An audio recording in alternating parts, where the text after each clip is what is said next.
This is one of Nigeria's first tire recycling businesses.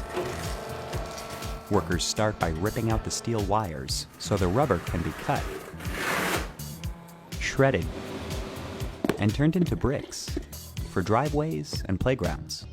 This is softer and actually a bit bouncier. Ifedolapo Runshewe started Free Recycle back in 2018. Now, her company recycles hundreds of tires per day. We have over 400,000 tires stockpiled on site. But it's only a tiny slice of the problem. Humans throw out around 1 billion tires every year. Recycling them gets expensive and complicated. So in most countries, they just pile up in landfills. And here in Nigeria, they can help spread malaria. We have stagnant water that can then become a breeding ground for mosquitoes. So why is it so hard to recycle tires? And why are tire graveyards so dangerous? More than half of all the cars in Nigeria are in and around its biggest city, Lagos.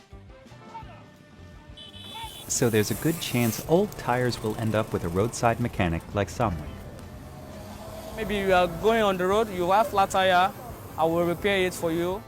He saves any tire he can't fix to sell to Free Recycle. Samway and other shop owners, like Adams, make about 30 cents for each tire.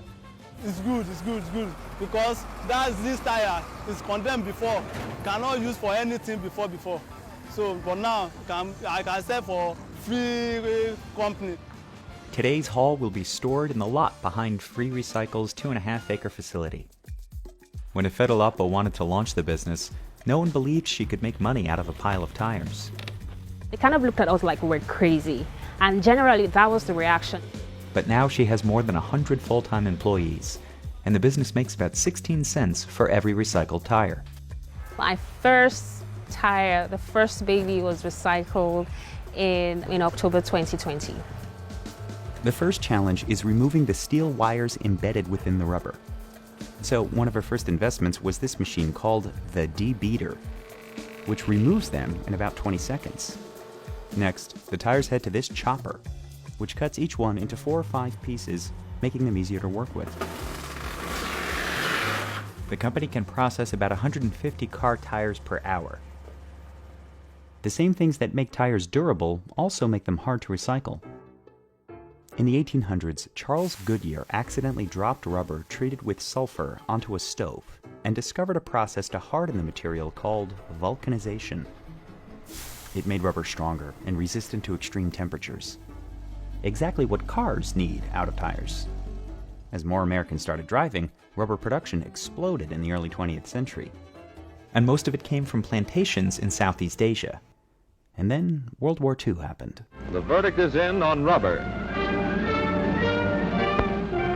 The enemy now has over 90% of the world's source of raw rubber. The Allies needed a lot of rubber for trucks, cars, and planes. The U.S. asked its major manufacturers to find an additional source. Synthetic rubber, one of wartime's newest industries, one of America's modern miracles. Today's tires are a blend of natural and synthetic rubber, reinforced with metal and plastic fibers to make them more durable. But no matter how tough they are, they don't last forever. And all of the old rubber quickly piled up. By the end of the 20th century, the U.S. had accumulated well over 1 billion old tires. In landfills, they can leach toxins, and when buried, they can sometimes trap methane or other gases and literally float to the surface. They also burn fairly easily.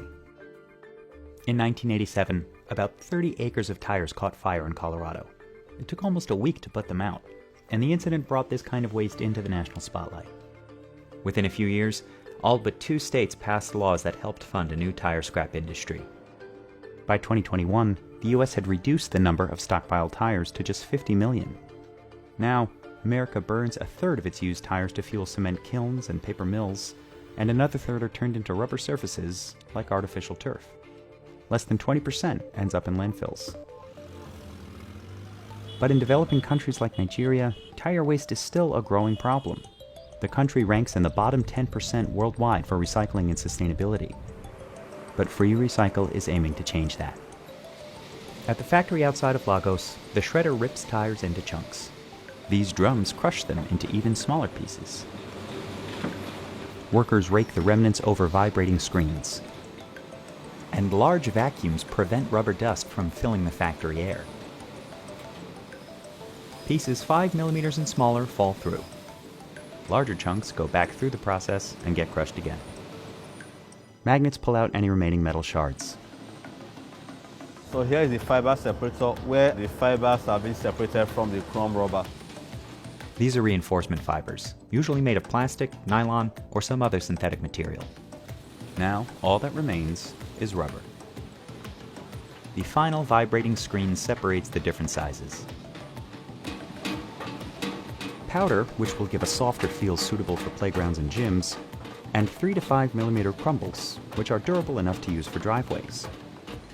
To make those pavers, rubber crumbs twirl inside heated mixers. A polyurethane binder helps hold everything together. It took a long time to figure out the right ratio that could work in Nigeria's tropical savanna climate. A mix or a formulation that would work in, let's say, Europe, wouldn't necessarily work here. So, you just have to find what works best. Dyes adjust the color. A small layer of the colored mixture goes into the mold first. Then the rest of the brick is filled in with undyed rubber mix, which helps cut down on manufacturing costs. Then it is pressed down by hand and loaded onto trays. After loading it, it's being rolled to the hydraulic press where we press all the mixed material for proper compression. Finally, it sits in an oven to dry for up to 8 hours.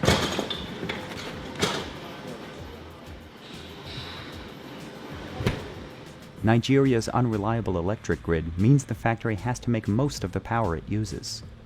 80% of our power is generated internally from diesel power generating sets. Workers tap the dried pavers out of the molds.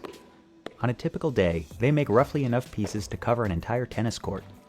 Every tire produces about 25 of these dog-bone-shaped rubber bricks.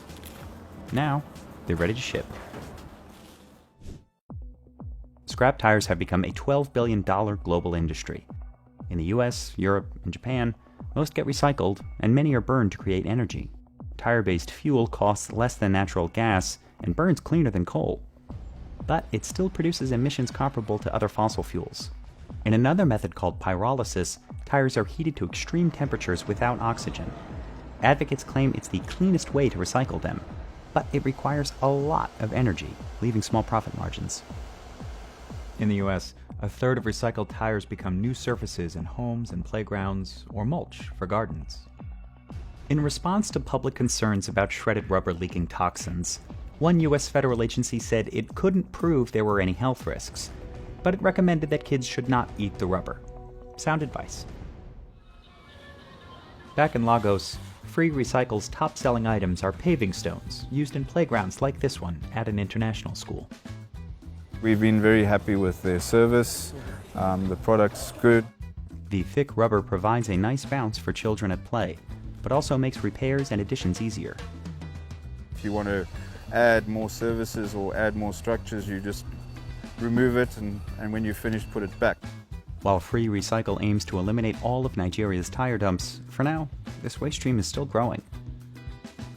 But that's not Ifedolapo's only concern. The mother of two is raising a family and a business together.